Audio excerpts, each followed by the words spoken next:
Laura va a ser la otra JTP de este curso. Nos vamos a dividir ella y yo en la parte virtual. Aunque a veces les aparezca la foto de Ariel en la parte virtual, es porque cuando nosotros naufragamos con el Moodle, el que nos viene a asistir es Ariel, que es de la parte del departamento de sistemas. Así que atrás de todos esos mails saben que a la que tienen que insultar en tal caso que no estén de acuerdo es a mí.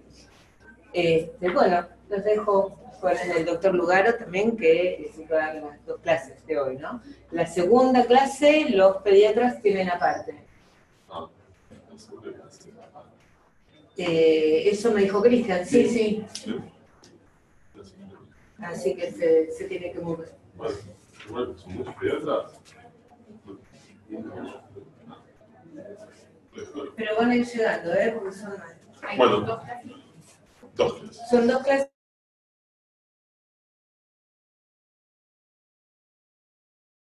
De una hora, la segunda. Eso, 10. Lo armé así. Porque, igual lo había puesto, 45, pero bueno. Está bien, igual hacer un break de 5 y después ahora. Bueno.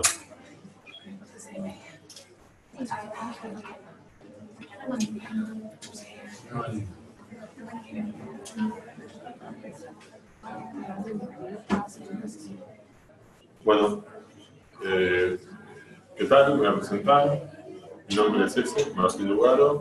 Soy terapista, neumonólogo, trabajo en terapia intensiva, en neumonología y hago un montón de cosas.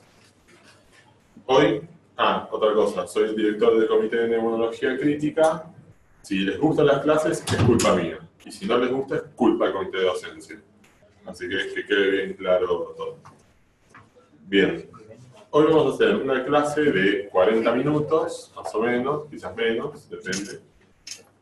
Sobre cómo se usa y para qué sirve el balón esofágico, cómo se hace uno, si son valientes y se animan. Y otra clase es de sincronía paciente-ventilador, que muchas de las cosas que voy a mostrar es con un balón esofágico. Entonces, por eso primero una y después la otra. Bien. ¿Cuántos de acá usaron un balón esofágico o lo usan a diario? Por favor, levante la mano. Ahí. ¿Ustedes son del cruce, no? No, de Santa Isabel. Santa Isabel, claro. Pues, acá la mayoría son del conurbano, ¿no? O del más o menos. Están repartidos. Bueno. Cuando uno usa un balón esofágico, generalmente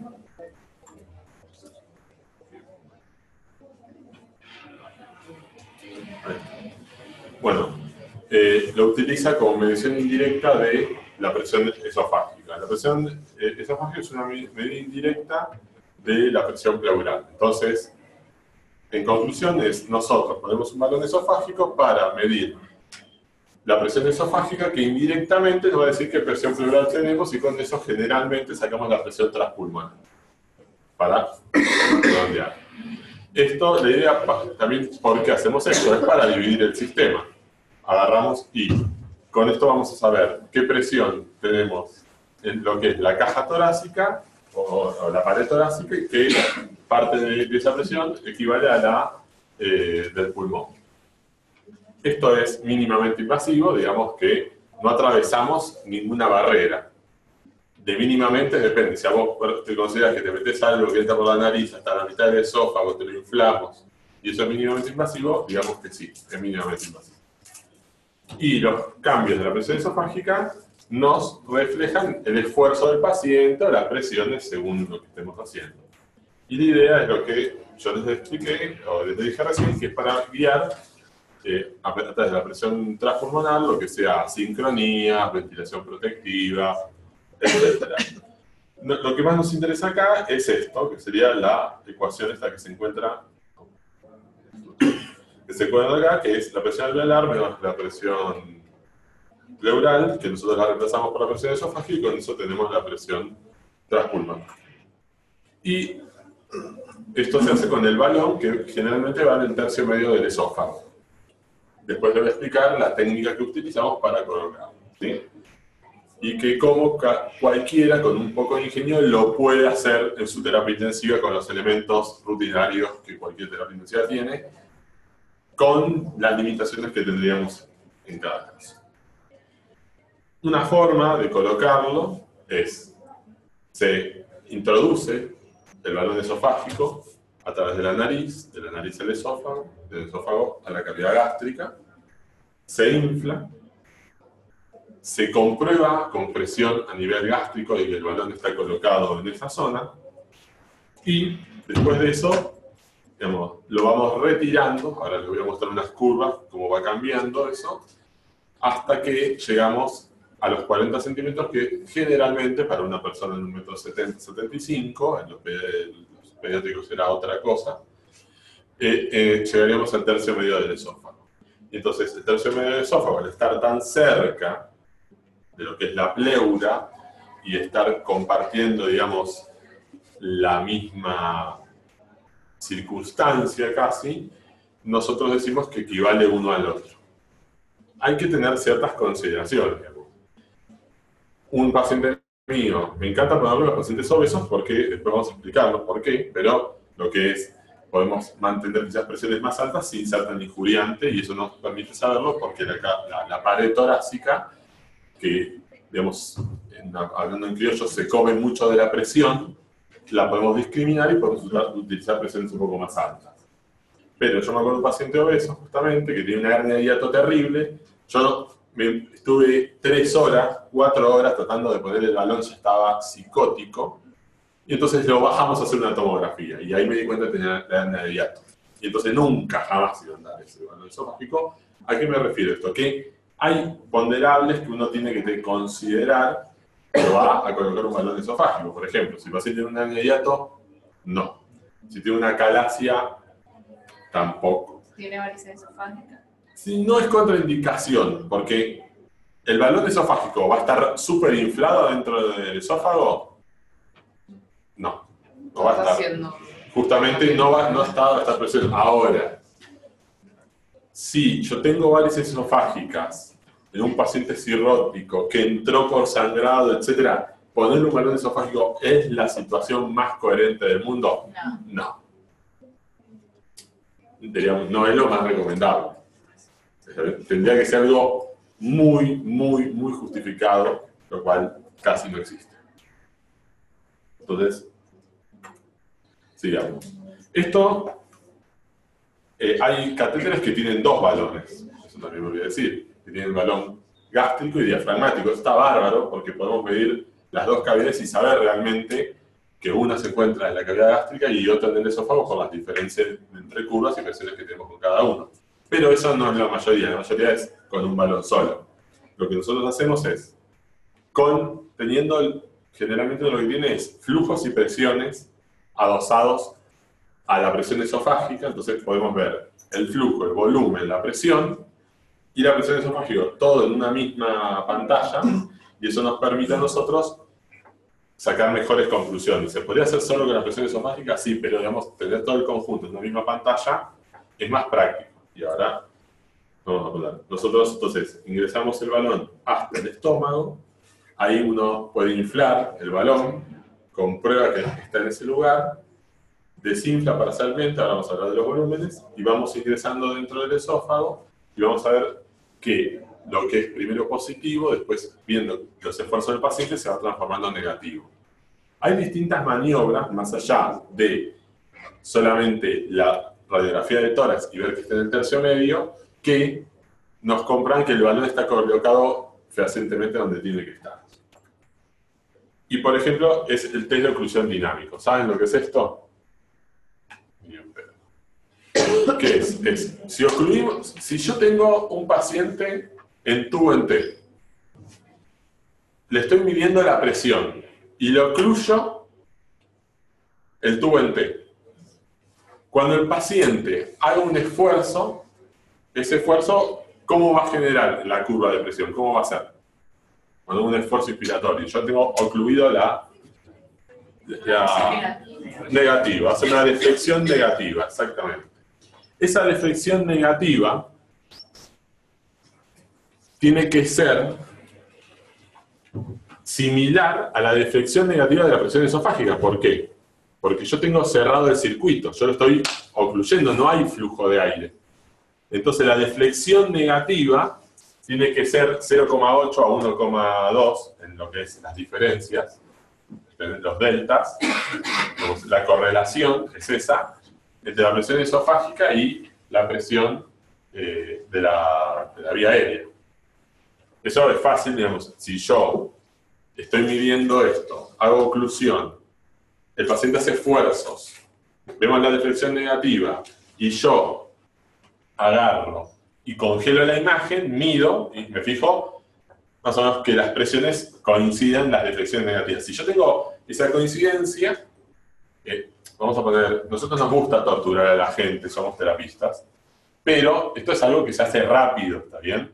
Yo agarro, ocluyo, hace 2, 3 esfuerzos, lo saco, lo grabé, le pongo pausa y después me fijo bien los numeritos, ¿está bien? No es que lo voy a tener, che, mirá, a ver cómo anda, dale, dale, no, se entiende lo que digo, cómo se hace, ¿no?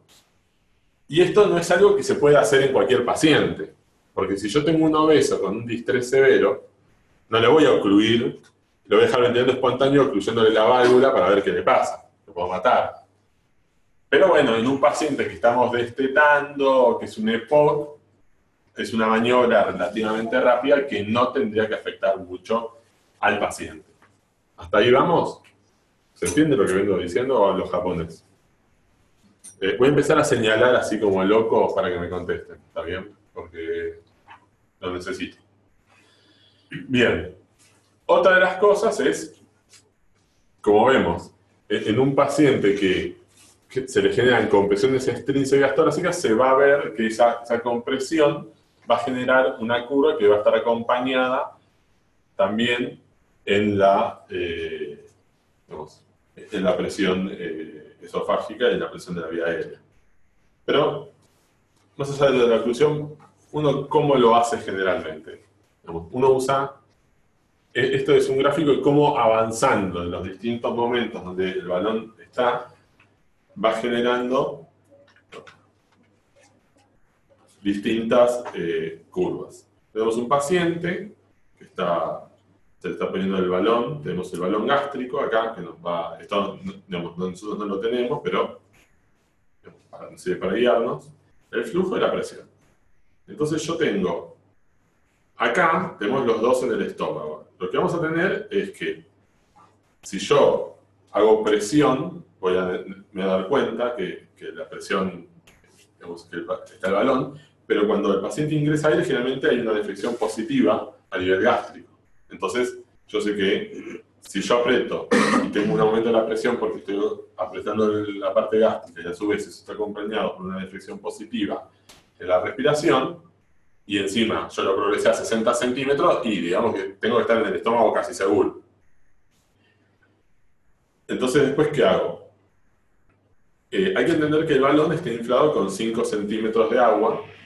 Entonces yo, en la cavidad del esófago, ¿es una cavidad real? No, es virtual. ¿Cuán lleno tiene que estar el esófago para que yo pueda medir con el balón esofágico? ¿Mucho o poco? Para que me transmita las presiones... Poco. Poco. Porque, ¿qué pasaría si tuviera mucho aire?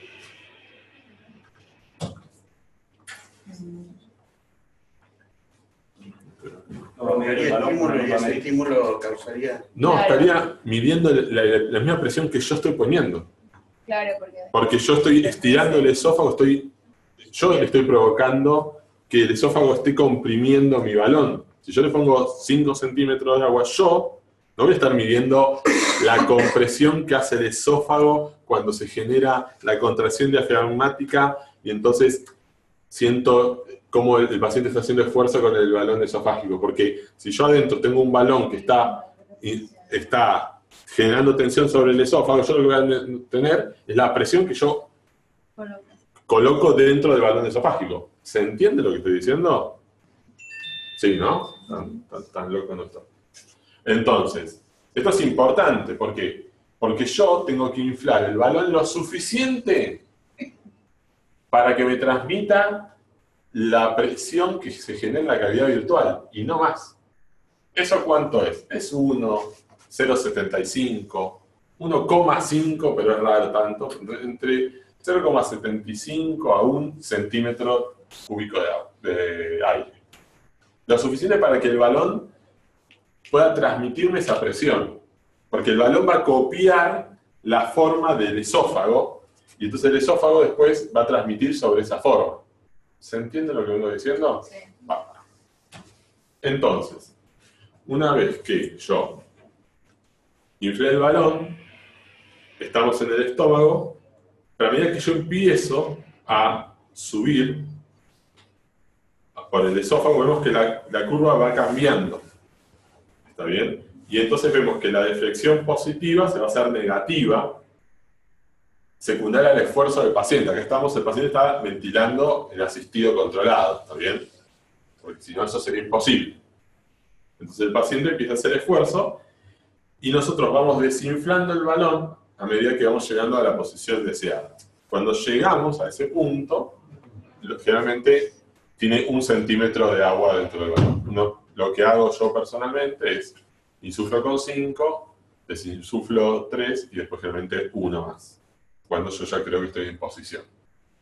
Eso igual siempre uno lo comprueba con imágenes, la placa de tórax para saber que está colocado en el lugar correcto.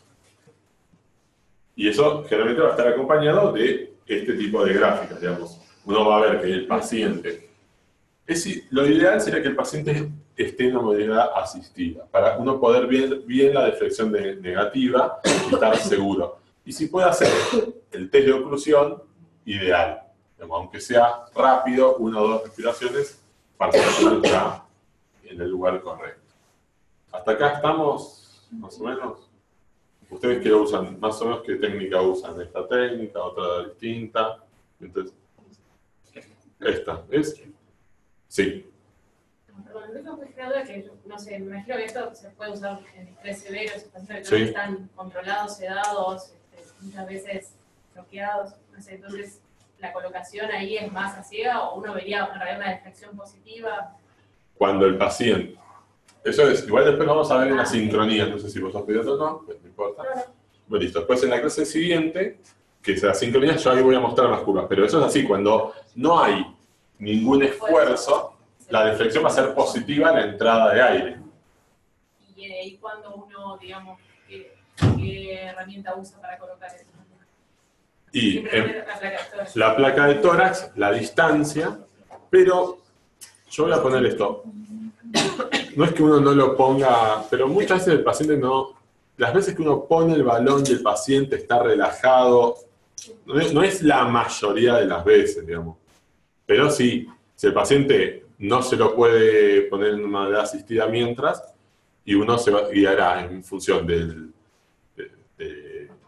las distancias de la placa de tórax y de las curvas que tiene. Ese ruido que ven ahí, ven que hay como un ruido del balón, eso es la frecuencia cardíaca. Está todo ahí, uno al lado del otro, ¿eh? Y esto que estoy mostrando acá es de un artículo que se ve espectacular. Yo después les voy a mostrar la realidad. La realidad es otra cosa. Está bien. Pero bueno, mostremos primero lo que es más difícil de ver con algo lindo y después les voy a mostrar la realidad que es más difícil de interpretar. Y esto es como todo. Tiempo, pacientes, y eso va ayudando.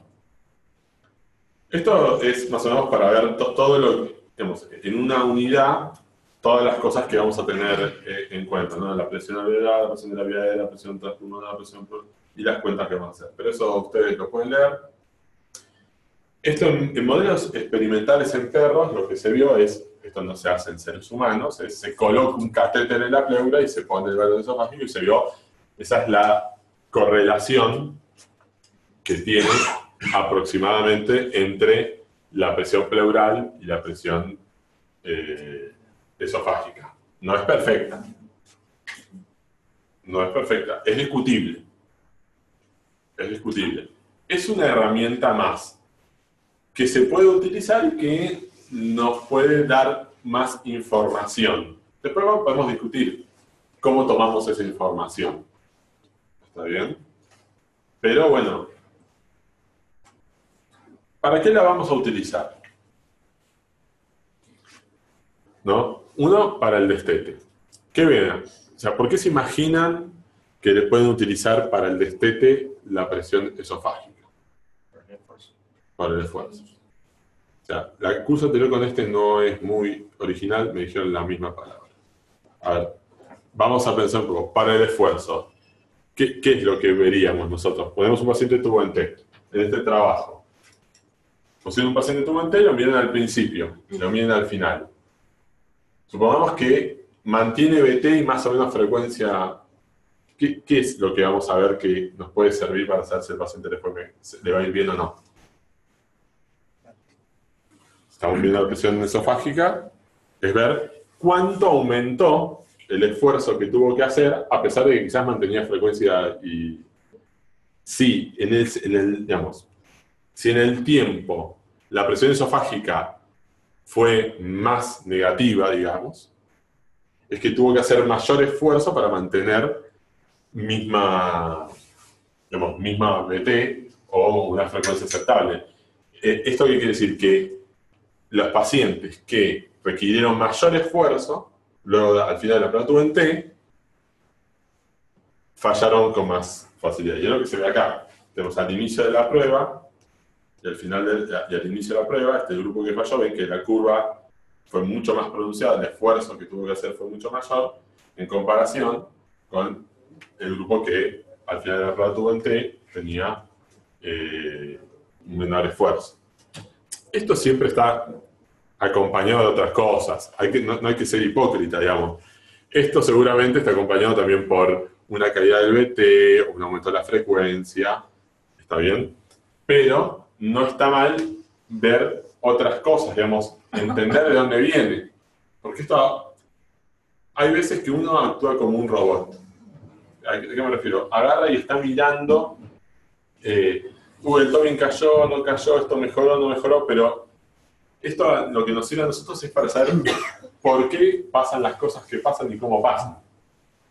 Porque si uno puede ver que el paciente está haciendo más esfuerzo a través de la presión esofágica, empieza a entender mejor qué es lo que está pasando.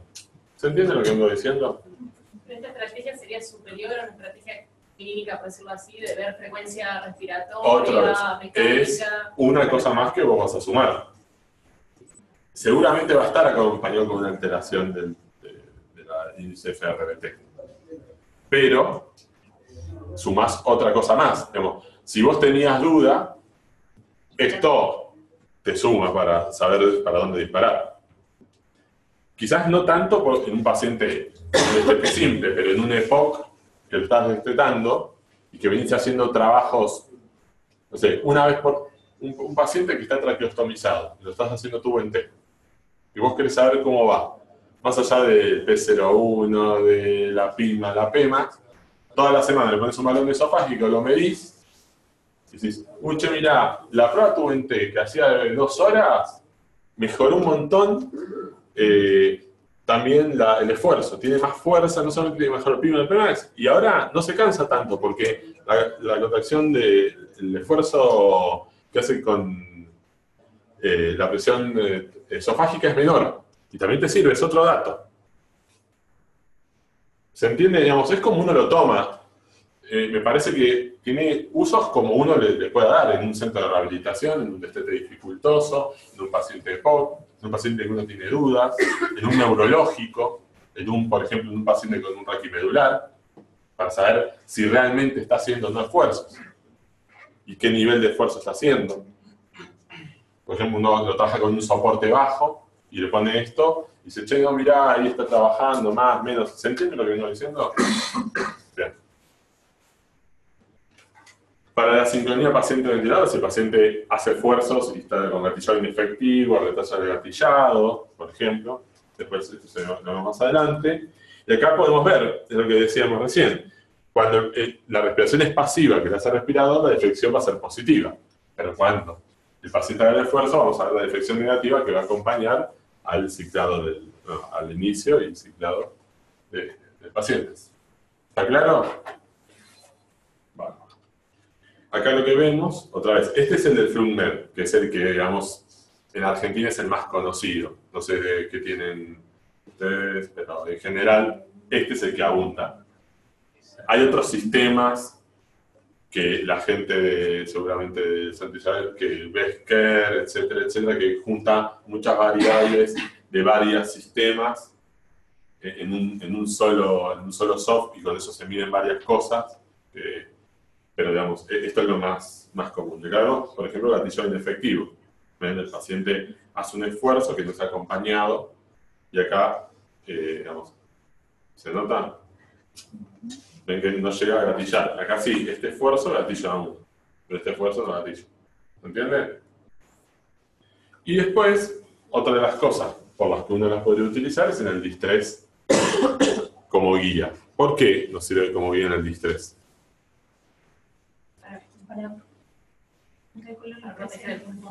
Para proteger el pulmón. Se transmiten las presiones a través de la presión esofágica.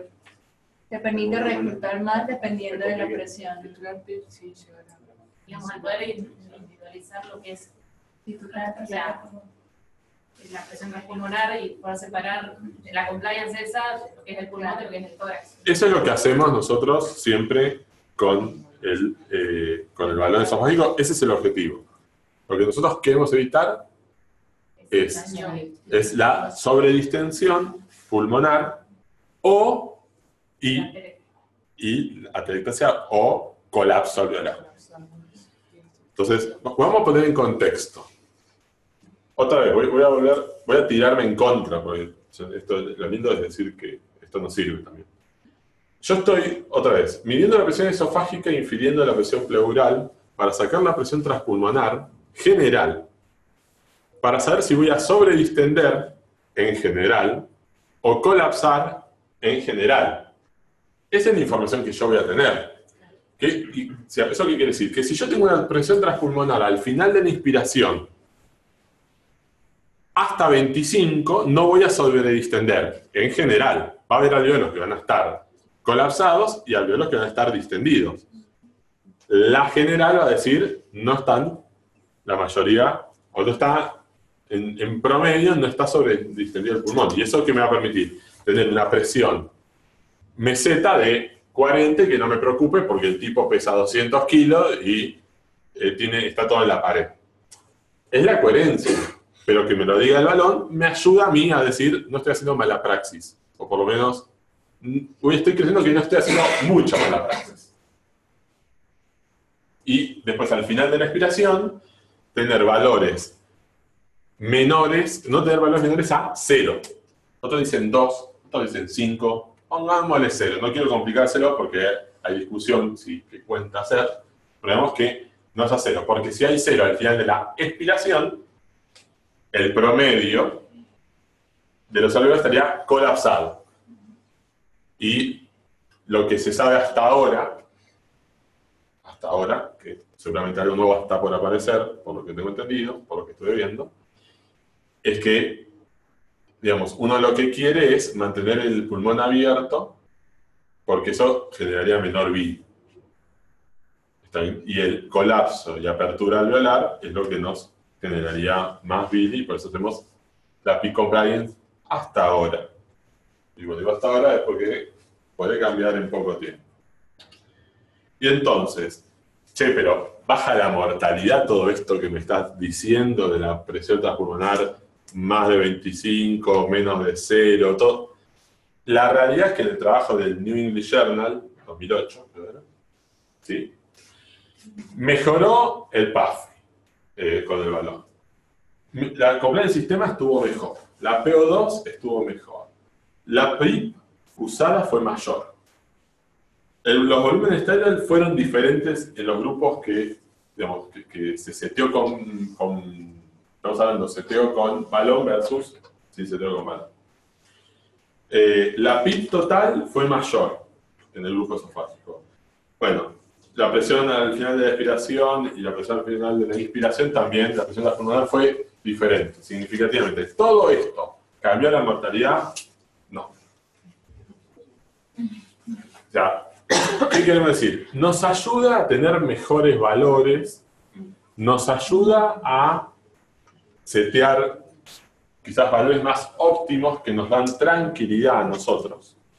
Pero hoy en día, y con los conceptos ya que se están por venir nuevos, yo diría que no sé si es tan importante que sature 94 o 93. Quizás con que sature 89, yo soy feliz hoy.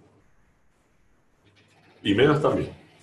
Y quizás yo hoy hasta le pondría menos pip, mucha menos pip, muchísimo menos pip.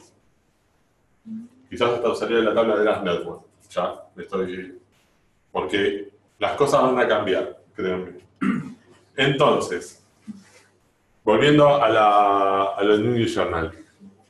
El PAFI estuvo más alto, la PIP que se utilizó fue mayor, las presiones esofágicas fueron diferentes en los dos grupos, obviamente. Otra vez, las presiones transpulmonares al final de inspiración y expiración también fueron diferentes significativamente, pero todo esto no cambió la mortalidad en el distrés. Para saberlo, pero en sí, ¿cuál sería el pro del uso del balón? Y bueno, tenemos prevención de la bili. En pacientes obesos, digamos, la pared torácica es algo importante y nos está discriminando eso para poder tener quizás una PIP un poquito más óptima. Nos permite utilizar PIP elevadas con seguridad. Lo otro es que prevendría la sobredistensión en zona alta y zona baja de lo que es el colapso de sobredistensión y colapso pulmonar.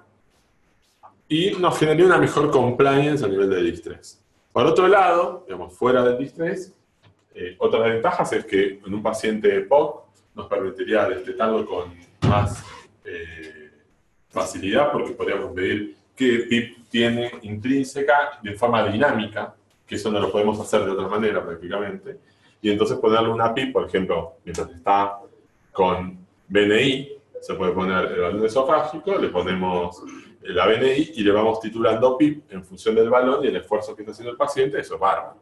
Eso sí que anda muy bien y uno ve cómo el paciente se adapta mejor en función de la presión que uno le va poniendo, porque uno de los problemas que tenemos es que es muy difícil titular PIP en un paciente EPOC cuando el paciente está ventilando espontáneamente, porque no podemos hacer las maniobras que utilizamos en ventilación pasiva.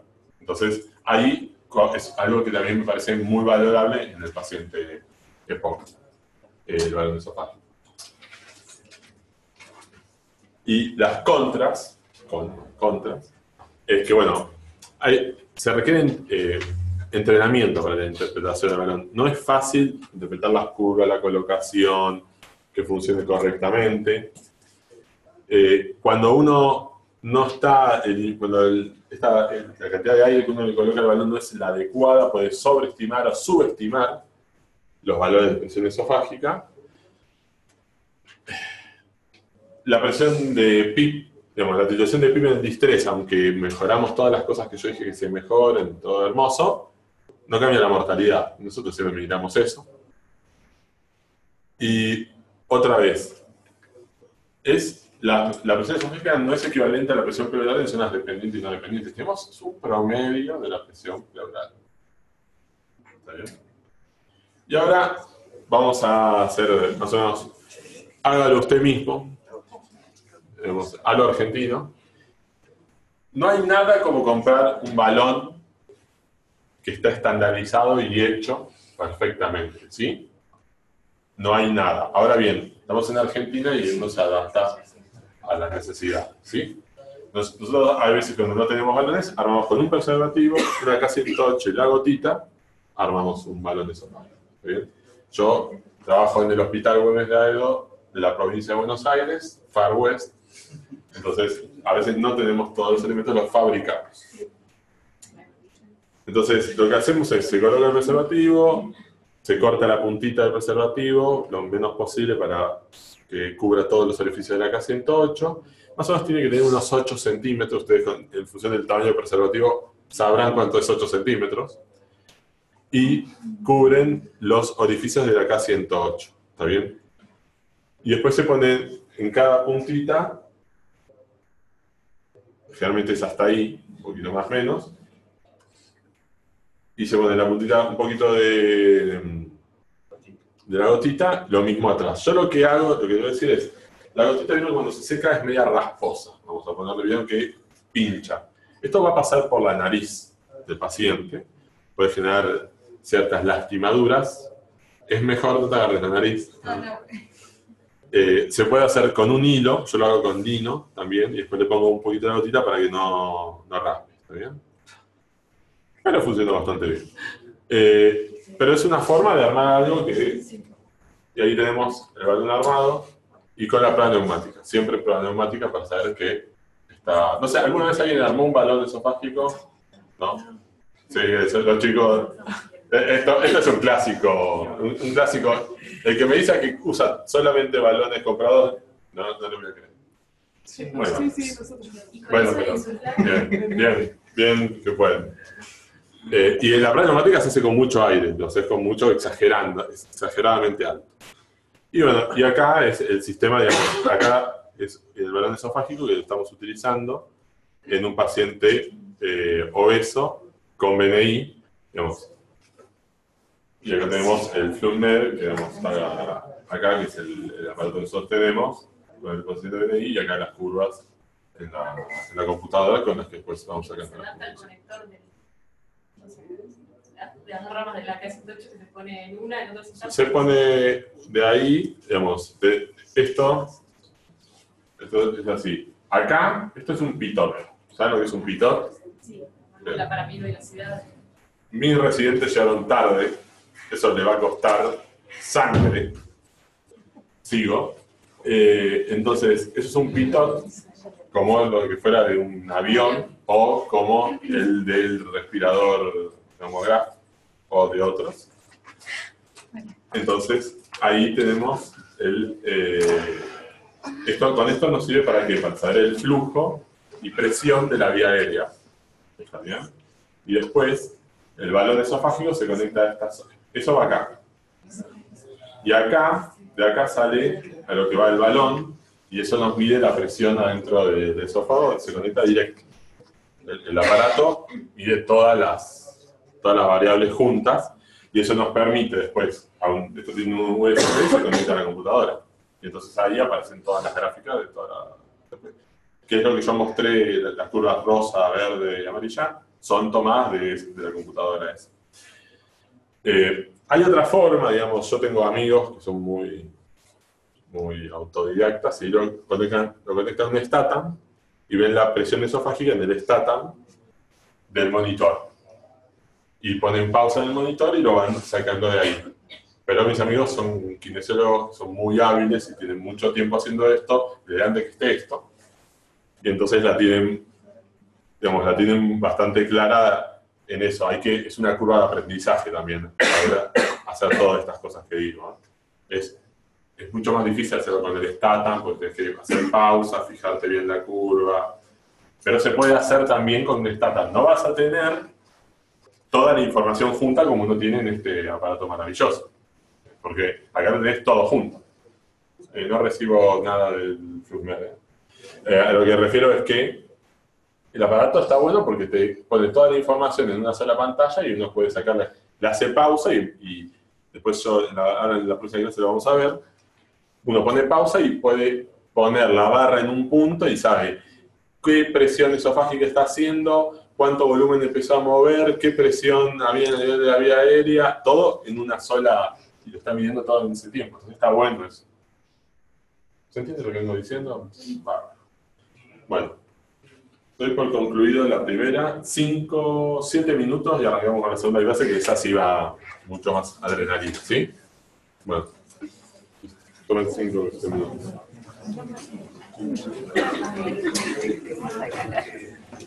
Víctor, Estrella.